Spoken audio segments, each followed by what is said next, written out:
Okay, well, this morning when I got here, like 6 a.m., I spooked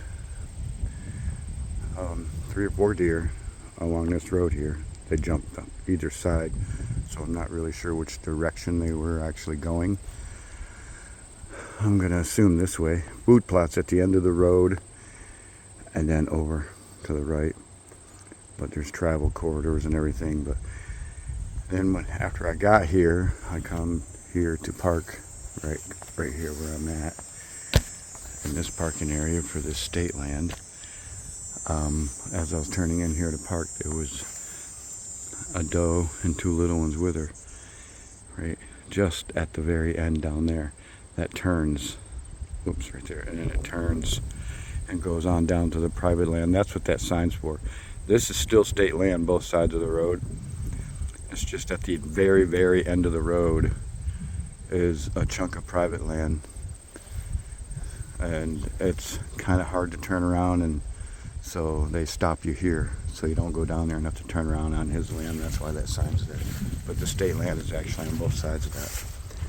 And we, because of the fact that we seen more deer this morning, I've been sitting here, it's now like 10:30, and I haven't seen anything since about 10 minutes to 9, and that was right here in that shaded spot where those trees are. That was a little one. But I'm not going to just walk right down there. I know what's down there. I've hunted here before lots of times, and there's a water hole right down there. So we're going to go this way, but eventually we're going to work our way around and really check that area out, because most of the deer that I seen this morning were right down here. I did see a couple that come down and cross the road over here, but not near as many. I seen half a dozen or more right here. 2 families, a 6-point in velvet, come out right along just past the shadow and the pine trees, came out and then worked his way right down into these trees right here, which is another reason why I just don't want to go down there stomping around.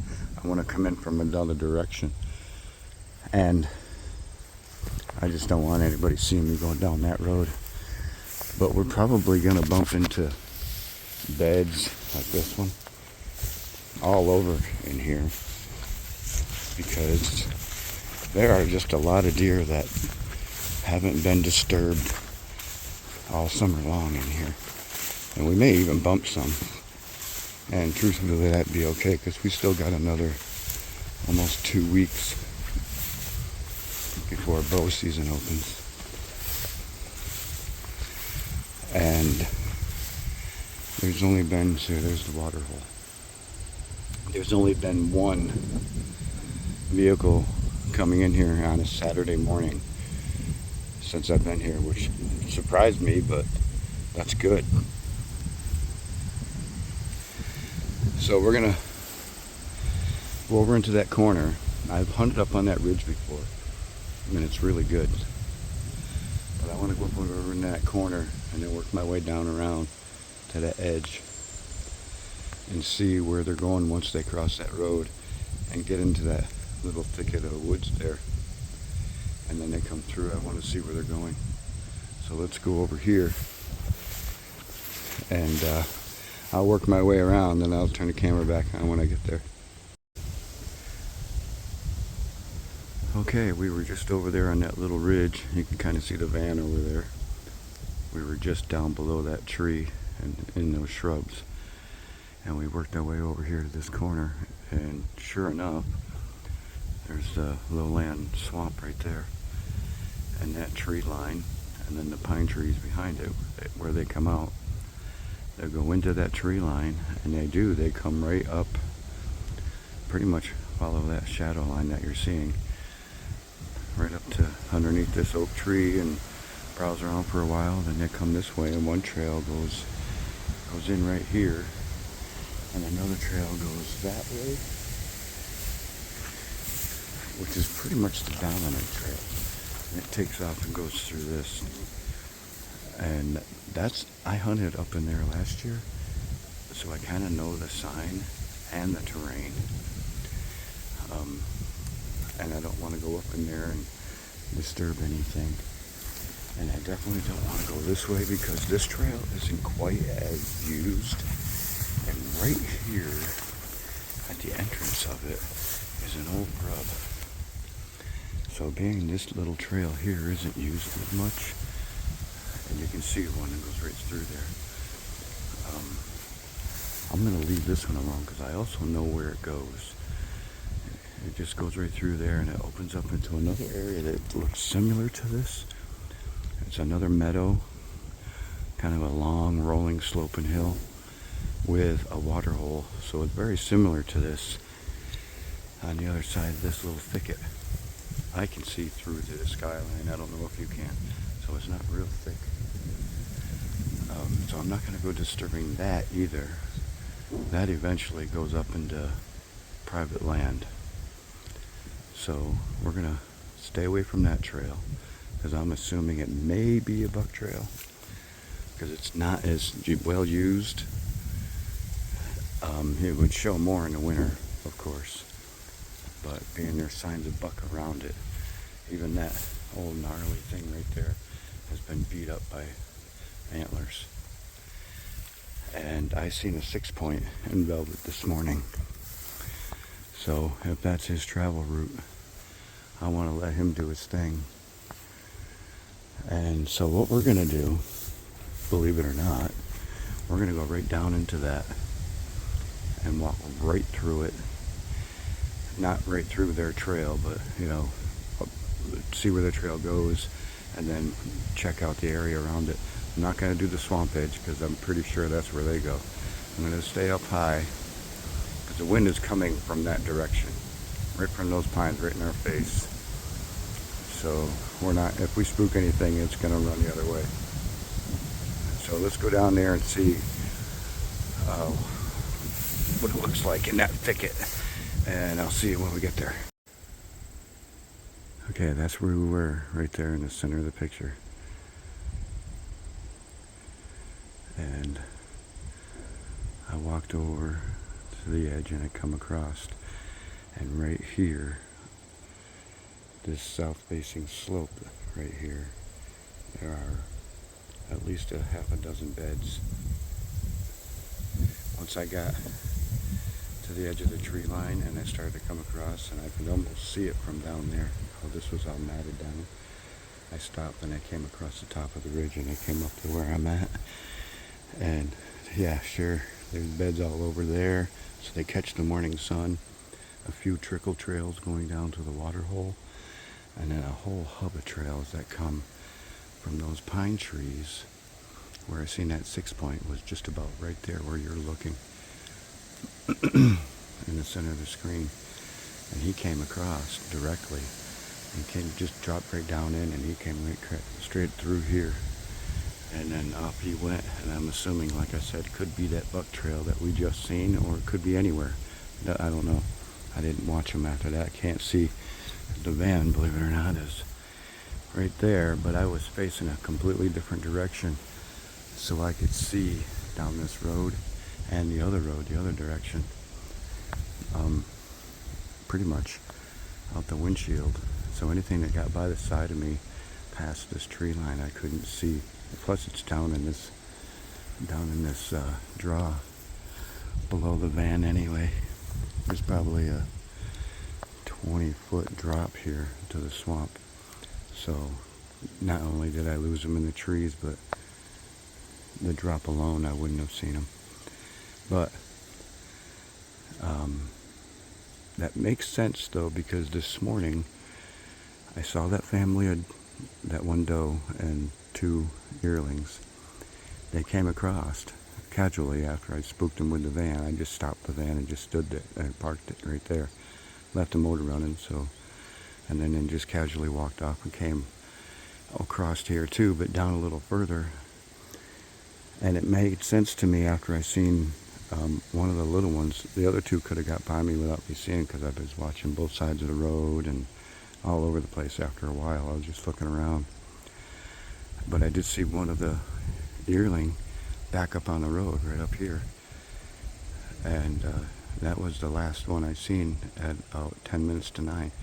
And it ran off kind of playfully into the pines down a little further.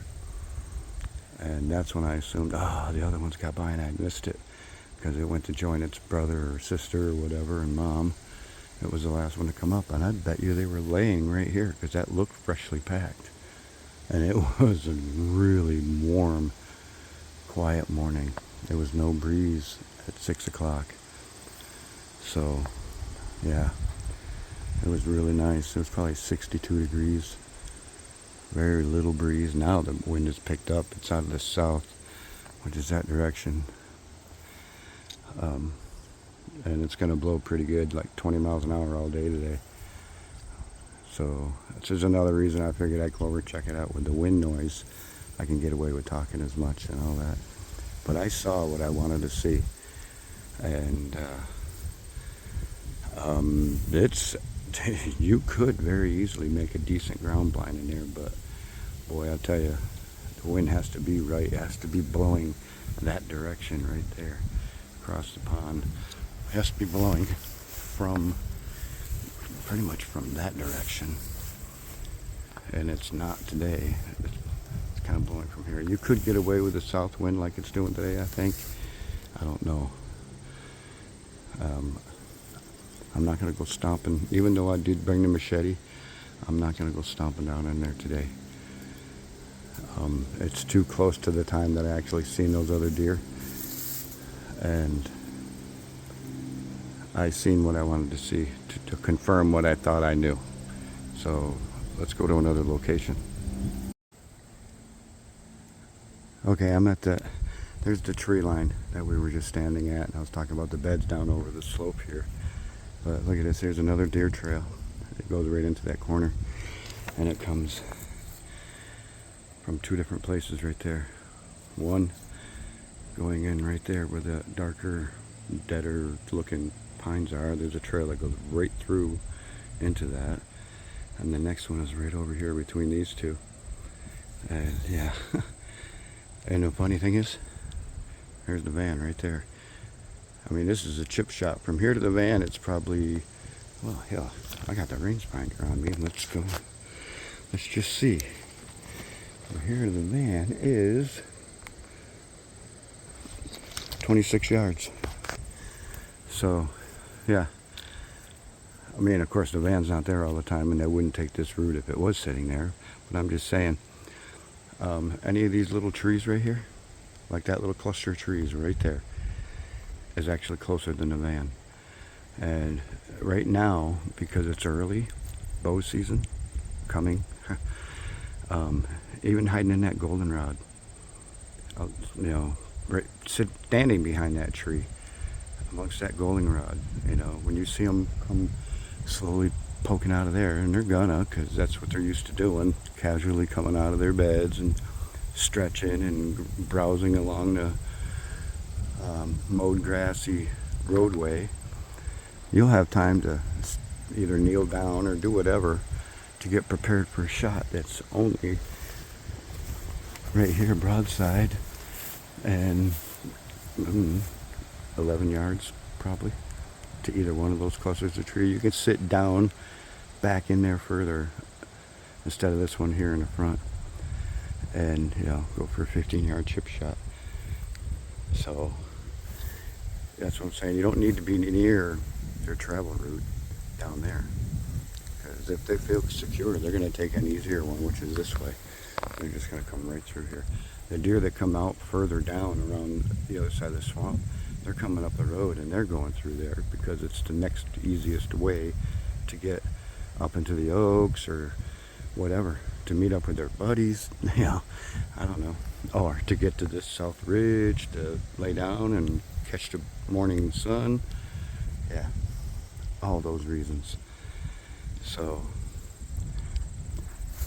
yeah, the only bad thing about it is it's state land, and you gotta have your plan early, and you gotta execute it early. Now, if I was gonna hunt this trail, you know, I would not park there, of course. It would be way down the other, but somebody else is gonna be parking here too. I guarantee it. Come over. You can see these trails just go right in to this thicket right here. Here's the road. I mean, it's nice and mowed. The guy mows it to make it look like it's private. I mean, he's really good about camouflaging state land. But look at this trail. Wham bam, right straight through there, right into the thicket. They probably go in there maybe 15 yards, 20 yards, and just lay down. What the hell's to bother them? Got a great escape route. It just gets thicker and thicker in there that they can get through.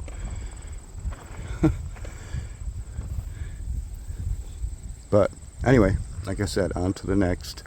We got this one figured out. I mean, I pretty much did, but I just wanted to confirm how they were running this year. You never know how things change. It was intriguing to see that 6 point come out. It came out right there. If you take that shadow line and brought it right straight across those pine trees, that's where he came out. And I'm standing maybe 25 yards to it. All right, let's go on to the next land.